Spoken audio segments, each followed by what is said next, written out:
You honor the reclamations with your actions. This will not be forgotten.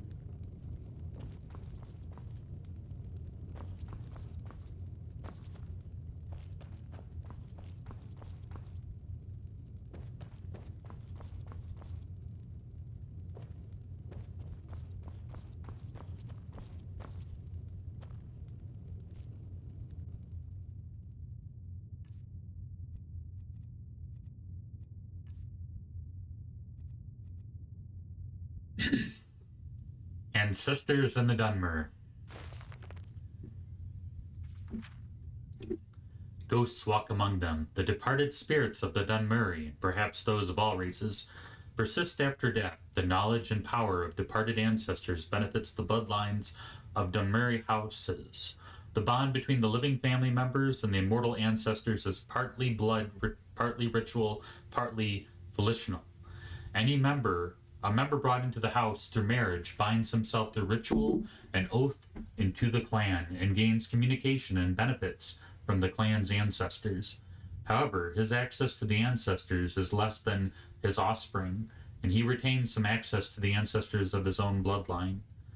The family shrine. Each residence has a family shrine in poorer homes, and may be no more than a hearth or an alcove where family relics are displayed and venerated. In wealthy homes, the room is set aside for the use of the ancestors. This shrine is called the waiting door, and it represents the door to oblivion. Here the family members pay their respects to the ancestors through sacrifice and prayer, through oaths and sworn upon duties, and through the reports on the affairs of the family. In return, the family may receive information, training, and blessings from the family's ancestors. The ancestors are thus protectors of the home, and especially the precincts of the waiting door. The ghost fence. It is a family's most solemn duty to make sure their ancestors' remains are interred properly in the city of the dead, such as Ekram. Here the spirits draw comfort from one another against the chill of the mortal world. However, as a sign of great honor and sacrifice, an ancestor may grant that part of his remains are retained to serve only as part of a ghost fence protecting the clan's shrine and the family's precincts. Such an arrangement is often part of the family member's will, that a knucklebone shall be saved out of his remains and incorporated with a solemn magic and ceremony into a clan ghost fence. In more exceptional cases, an entire skeleton or even a preserved corpse may be bound into a ghost fence. These remains become a beacon and focus for ancestral spirits, and for the spirit of the remains in particular. The more remains used to make a ghost fence, the more powerful the fence is, and the most powerful mortals in life have the most powerful remains. The great ghost fence, created by the tribunal to hold back the blight, incorporates the bones of many heroes of the temple and of the houses Indorel and Redoran, who dedicated their spirits into the temple and clan as their surrogate families. The ghost fence also contains bones taken from catacombs of Necrom and many battles of Morrowind. The mortal chill. Spirits not like to visit the mortal world, and they do not do only out of duty and obligation. Spirits tell us that the other world is more pleasant, or at least more comfortable for spirits, than our real world, which is cold, bitter, and full of pain and loss. Mad spirits. Spirits that are forced to remain in our world against their will may become mad spirits or ghosts. Some spirits are bound to this world because of some of the terrible circumstances of their death, or because of some powerful emotional bond to a person, place, or thing. These are called hauntings. Some spirits are captured and bound to enchanted items by wizards. If the binding is involuntary, the spirit usually goes mad. A willing spirit may or may not retain its sanity, depending on the strength of the spirit and the wisdom of the enchanter. Some spirits are bound against their wills to protect family shrines. This unpleasant fate is reserved for those who have not served the family faithfully in life. Dutiful and honorable ancestral spirits often aid in the capture and binding of wayward spirits. These spirits usually go mad and make terrifying guardians. They are ritually prevented from harming mortals of their clans, but that does not necessarily discourage them from mischievous or peevish behavior. They are exceedingly dangerous for intruders. At the same time, if an intruder can penetrate the spirit's madness and play upon the spirit's resentment of his own clan, the angered spirit may be manipulated. Oblivion. The existence of oblivion is acknowledged by all in Tamriel cultures, but there is little agreement of the nature of that other world, other than it is the place where the Aedra and Daedra live, and that communication and travel are possible between this world and oblivion through magic and ritual.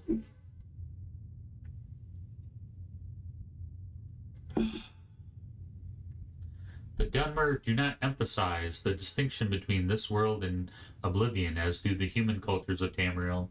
They regard our world and the other world as whole with many paths from one end to the other, rather than two separate worlds of different natures with distinct borders. This philosophical viewpoint may account for the greater affinity of elves for magic and its practices. Foreign views of Dunmeri ancestor worship and spirit magic. The Altmeri and Bosmeri cultures also venerate their ancestors, but only by respecting the orderly and blissful passage of those spirits from this world to the next. That is, the Wood Elves and the High Elves believes it is cruel and natural to encourage the spirits of the dead to linger in our world. Even more grotesque and repugnant is the display of the bodily remains of the ancestors in ghost fences and ash pits. The presentation of finger bones in a family shrine, for example, is sacrilegious to a Bosmer who eats their dead, and a barbaric to the Altimer who inter their dead. The human cultures of Tamriel are ignorant and fearful of the Dark Elves and their culture, considering them to be inhuman and evil, like orcs and Aragonians, but more sophisticated. The human populations of Tamriel associate Dunmeri ancestor worship and spirit magic with necromancy. In fact, this association of Dark Elves with necromancy is at least partially responsible for the dark reputation of the Dunmer through Tamriel. This is generally an ignorant misconception, for necromancy outside the acceptable clan rituals is the most abhorrent abomination in the eyes of Dunmer. The Dark Elves would never think of practicing sorceress necromancy upon any Dark Elf or upon the remains of any elf. However, the Dark Elves consider the human and orcish races to be little more than animals. There is no injunction against necromancy upon such remains, or on the remains of any animal, bird, or insect.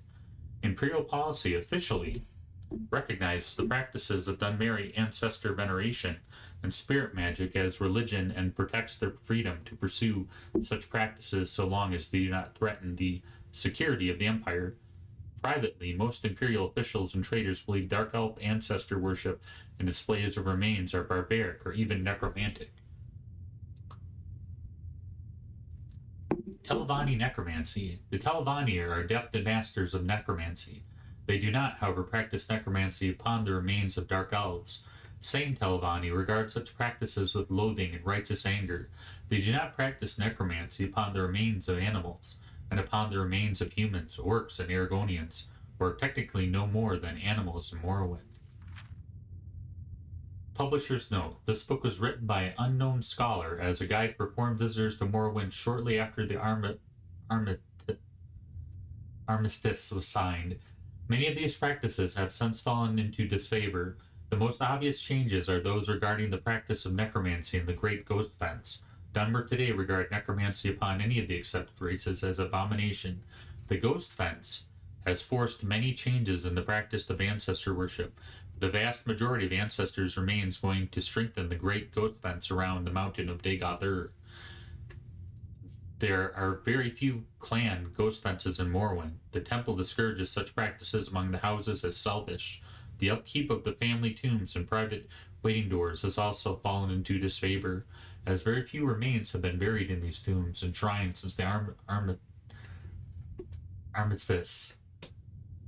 In recent years, the Dunmer venerate a small portion of their ancestors' remains kept at a local temple.